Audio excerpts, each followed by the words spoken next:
Te voy a confesar algo que me ha inquietado durante mucho tiempo. No porque no tuviera respuesta, porque las respuestas que encontraba siempre me parecían demasiado rápidas.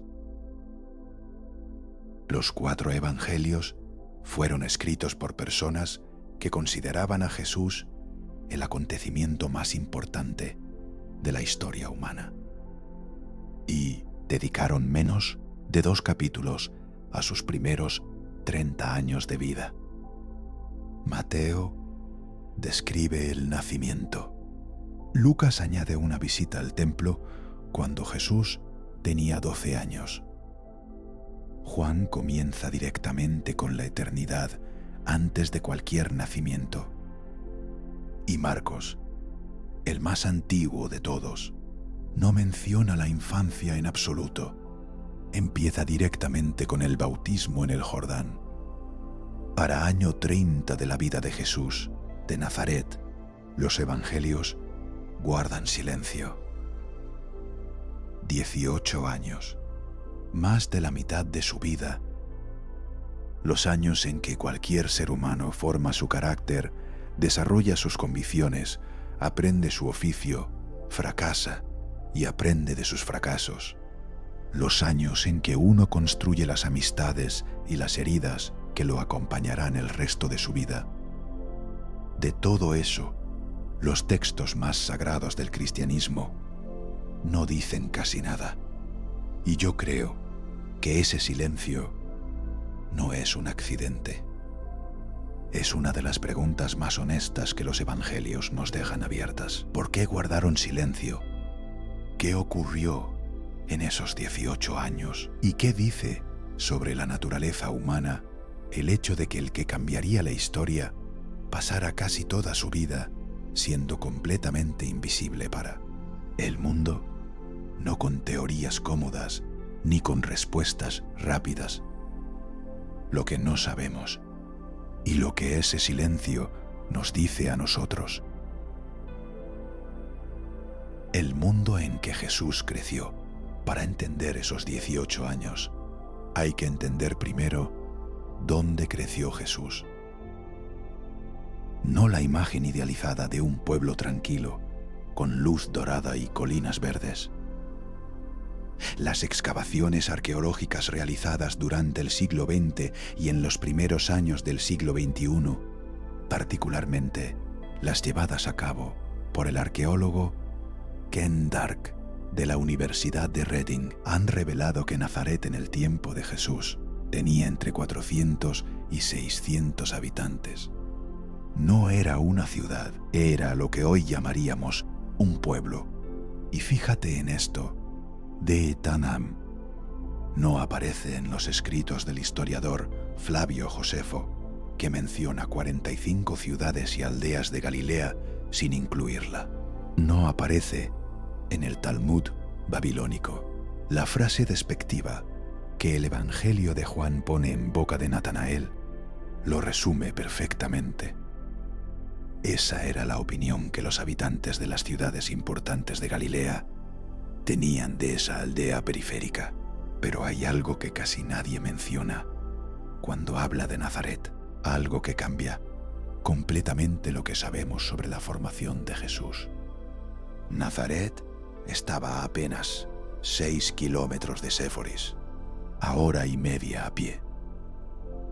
Era la capital de Galilea en el tiempo de la infancia y adolescencia de Jesús.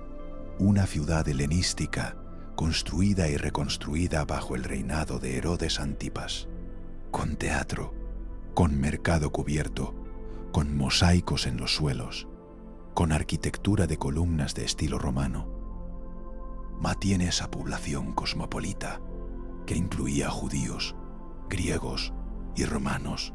El historiador Richard Beatty ha argumentado que la reconstrucción de Séforis, que estaba en su apogeo durante la infancia y juventud de Jesús, habría atraído a artesanos de toda la región, incluyendo probablemente a los de Nazaret. Y aquí viene algo que me parece muy relevante. La palabra griega que los evangelios usan para describir el oficio de José y que Marcos extiende al propio Jesús, es tectón. Tectón, en el griego del siglo I, no significa exclusivamente carpintero en el sentido moderno. Artesano que trabaja con materiales sólidos, pero también piedra. En la Galilea del siglo I, donde la madera era escasa y costosa, muchos tectones trabajaban principalmente con piedra. Lo que yo creo es que si Jesús y José trabajaban como constructores en la región, la reconstrucción de Séforis, a 6 kilómetros de Nazaret, habría sido exactamente el tipo de proyecto que empleaba artesanos de los pueblos cercanos durante años. No hay ningún texto que lo afirme explícitamente. Es la inferencia razonable de quien conoce la geografía, la economía y los patrones laborales de la Galilea del siglo I. Es si Jesús trabajó en Séforis durante parte de sus años de formación. Eso significa que creció expuesto a una mezcla cultural que la imagen del carpintero rural, ignorante de todo lo que ocurría más allá de su aldea, no puede capturar. Habría escuchado debates filosóficos en el mercado. Habría tenido contacto con personas de culturas y tradiciones completamente diferentes a la judía Galilea en que había sido criado. Eso no es una afirmación sobre la divinidad de Jesús. Es simplemente la descripción del ambiente humano en que creció. Pero hay algo más en esos 18 años que los evangelios sí decidieron contarnos. Dice mucho más de lo que parece. Hay un solo momento de esos 18 años que Lucas decidió narrar. La familia ha ido a Jerusalén para la Pascua, como hacía cada año según el texto. El viaje de regreso a Nazaret, los padres llevan un día de camino antes de darse cuenta de que Jesús no está en la caravana de peregrinos. Lo buscan durante 3 días, y lo encuentran en el templo, sentado en medio de los maestros más importantes de su tiempo, escuchándolos y haciéndoles preguntas. Y todos los que lo escuchaban, dice Lucas, estaban asombrados de su inteligencia y de sus respuestas. María le dice lo que cualquier madre le diría a un hijo de 12 años que ha causado 3 días de angustia. ¿Por qué me buscabais? ¿No sabíais que en los asuntos de mi Padre me es necesario estar? Fíjate en lo que el texto de Lucas añade después. Dice que sus padres no entendieron las palabras que él les habló. Las personas que más cerca estaban de Jesús, las que lo conocían mejor, no entendieron lo que acababa de decir. Y luego viene lo que yo creo que es el dato más desconcertante de toda la infancia de Jesús. El texto dice que Jesús bajó con ellos a Nazaret, sujeto, sometido. El que acaba de declarar su conciencia de una identidad y una misión que van más allá de la familia humana. Inmediatamente se somete a la autoridad de esa familia. Y Lucas añade algo más que el texto griego hace especialmente significativo. Dice que Jesús crecía en sabiduría y en estatura y en gracia ante Dios y ante los hombres. El verbo está en imperfecto en el griego original. Es una de las afirmaciones más profundas de todo el Nuevo Testamento. Eso significa que hubo años en que no había llegado todavía a donde llegaría. Años de aprendizaje, años de un proceso que no se veía por fuera, pero que estaba ocurriendo por dentro. ¿Qué estaba ocurriendo exactamente? Los historiadores no pueden probarlo con certeza, pero sí pueden reconstruir con honestidad el mundo en que ocurrió. Los historiadores no pueden probar lo que ocurrió en esos 18 años, pero sí pueden reconstruir con honestidad el mundo en que ocurrieron.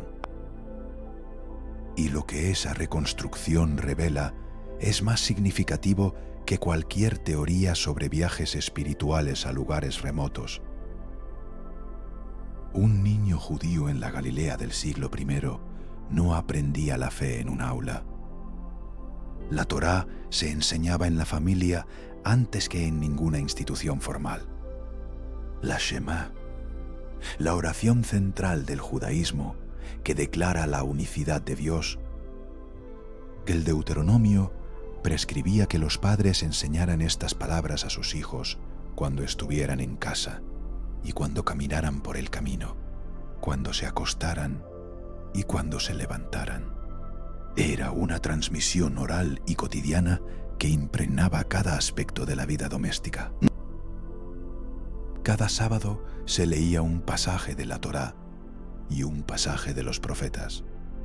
Se traducía al arameo, se comentaba, se debatía. El niño que asistía a esa lectura semanal, desde su primera infancia, estaba expuesto en el transcurso de años a prácticamente todo el texto del Antiguo Testamento. Lo que yo creo es que las enseñanzas de Jesús no surgieron de la nada en el momento de su bautismo.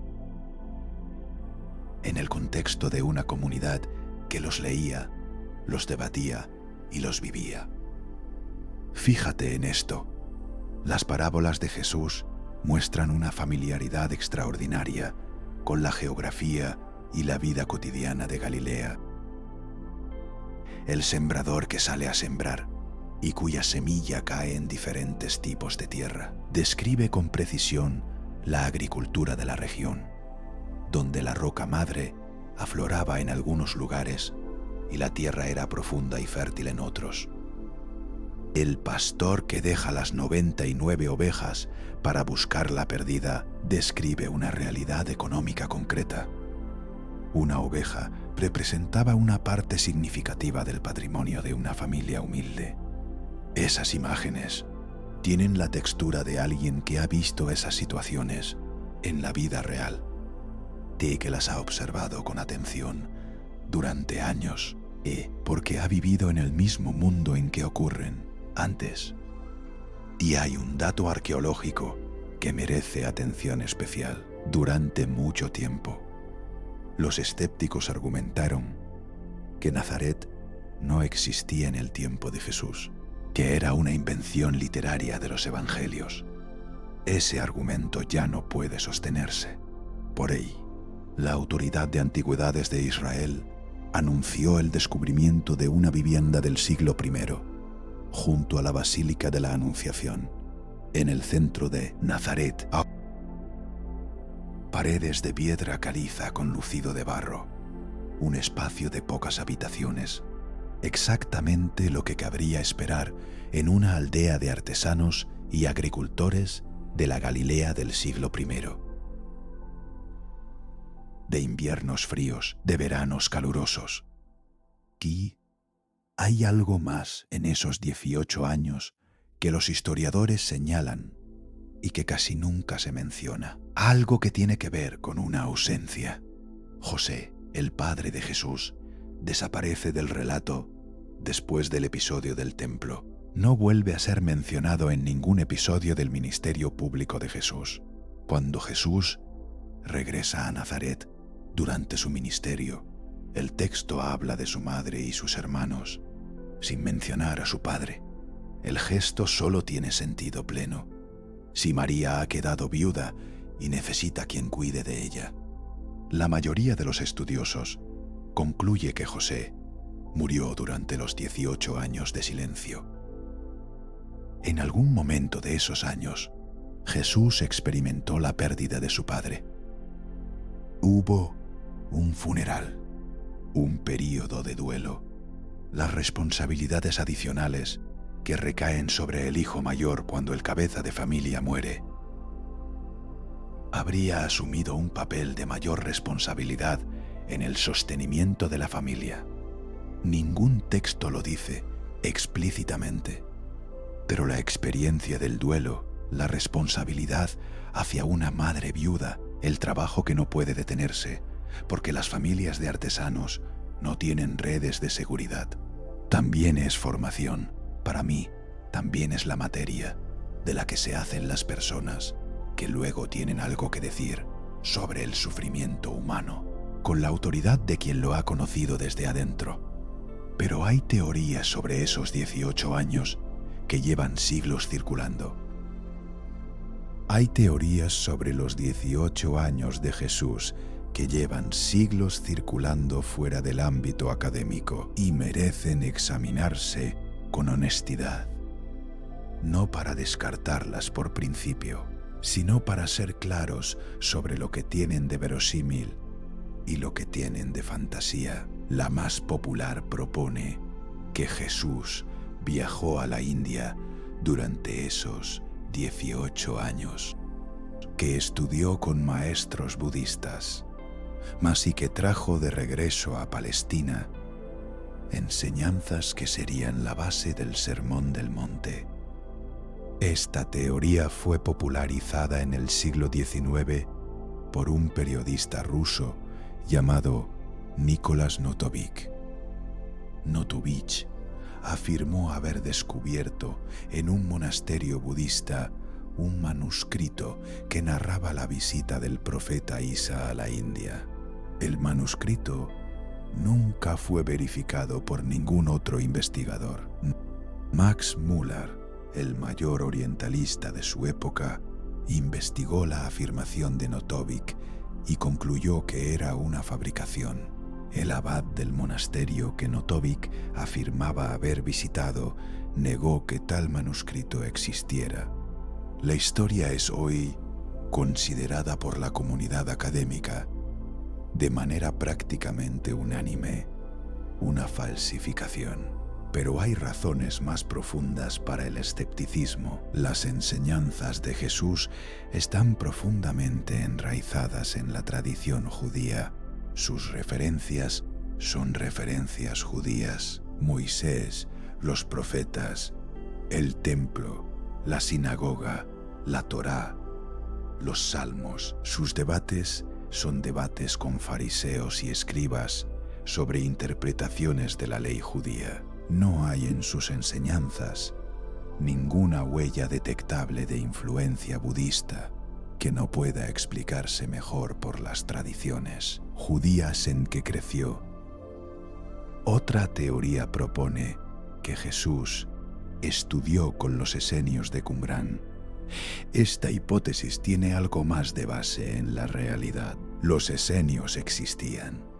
Qumrán estaba en la misma región geográfica y hay paralelos entre algunos textos de los rollos del Mar Muerto y ciertas enseñanzas del Nuevo Testamento. Pero los paralelos también tienen diferencias significativas. Los esenios eran ritualmente exclusivos y Jesús era notoriamente inclusivo hacia los que los grupos religiosos de su tiempo excluían. La hipótesis es interesante como pregunta, pero no tiene evidencia directa que la respalde. Y yo creo que hay algo importante que decir sobre por qué estas teorías siguen circulando. He encontrado que el silencio de los evangelios sobre los años intermedios de Jesús incomoda principalmente a dos tipos de personas: a los que quieren un Jesús sobrenatural desde el principio, que nunca aprendió nada porque ya lo sabía todo, que nunca creció porque ya era perfecto; a los que quieren un Jesús puramente humano, cuya enseñanza puede explicarse completamente por las influencias que recibió: los esenios, los fariseos, el budismo indio, cualquier cosa, excepto una originalidad que no pueda reducirse a sus fuentes. Ninguno de los dos tipos de incomodidad me parece bien fundado. porque lo que los evangelios narran con consistencia es algo más desconcertante que cualquiera de esas teorías. En ser humano, que vivió 30 años en condiciones de completa normalidad exterior y que luego, durante aproximadamente 3 años, pronunció enseñanzas y realizó acciones que sus contemporáneos no sabían cómo categorizar. Los que lo conocían desde niño no encontraban en su pasado ninguna clave que explicara lo que veían en él. ¿No es este el hijo de María, el hermano de Santiago, de José, de Judas y de Simón? Marcos 6, versículo 3. Esa pregunta no es la de personas que recuerdan a un niño prodigioso. Y eso plantea una pregunta que ninguna teoría puede esquivar. ¿Qué significa que el que los evangelios presentan como el Hijo de Dios pasara 18 años de su vida siendo, ante los ojos de quienes lo conocían, completamente ordinario? Los años que nadie ve. Esa frase me parece la descripción más honesta de esos 18 años. No porque en esos años no ocurriera nada, sino porque lo que ocurrió era exactamente el tipo de cosa que no se registra ni se transmite: el trabajo cotidiano, la oración diaria, las lecturas del sábado, los debates en la sinagoga, los veranos calurosos y los inviernos fríos de Galilea, la muerte del Padre, el crecimiento de los hermanos, el aprendizaje que se acumula año tras año sin producir ningún momento dramático que merezca ser recordado. La encarnación, si uno cree en ella, no fue un evento de 3 años, fue un proceso de 30. Y los 18 años que nadie narró son quizá los más encarnados de todos, los que más profundamente sumergieron a Jesús en la condición humana que vino a habitar. Pero quiero que te lleves algo más concreto que una reflexión teológica, porque lo que más me impresiona de esos 18 años no es lo que dice sobre Jesús, es lo que dice sobre ti. Estás en un periodo de tu vida donde nada parece ocurrir, donde trabajas, oras, sigues adelante y por fuera todo parece igual que ayer, donde nadie ve lo que está ocurriendo dentro de ti, donde sientes que el mundo avanza y tú te has quedado parado en algún lugar. Los 18 años de Jesús dicen algo sobre ese periodo que ninguna otra historia puede decir con la misma autoridad. Los años que nadie ve no son los años en que nada ocurre. Son frecuentemente los años más importantes de todos. El carpintero de Nazaret, que aprendía a tallar la piedra, estaba formando las manos que luego sanarían a los enfermos. El joven que escuchaba la Torá en la sinagoga del pueblo estaba absorbiendo las palabras que luego asombrarían a los maestros más importantes de su tiempo. El hijo que sostuvo a su madre viuda estaba aprendiendo desde adentro lo que significa el dolor humano. Nada de eso era visible, nada de eso parecía importante desde fuera. Y sin embargo, era exactamente lo que necesitaba ocurrir. Yo creo que hay periodos en la vida de cada persona que solo tienen sentido cuando los miras desde atrás. Periodos donde Dios no parece estar haciendo nada visible, donde las oraciones parecen no llegar a ningún lado, donde el silencio se hace largo y pesado, y la tentación es concluir que nada está ocurriendo. Pero los 18 años de Jesús sugieren algo diferente, que el silencio no es ausencia, que los años ordinarios no son los años perdidos, que lo que se forma en la oscuridad y en el silencio es frecuentemente lo más sólido de todo, el momento en que lo que eres se hace visible para los demás. No llega sin los años en que nadie te veía. Jesús bajó al río Jordán cuando tenía 30 años, y lo que ocurrió en ese río inauguró lo que sus seguidores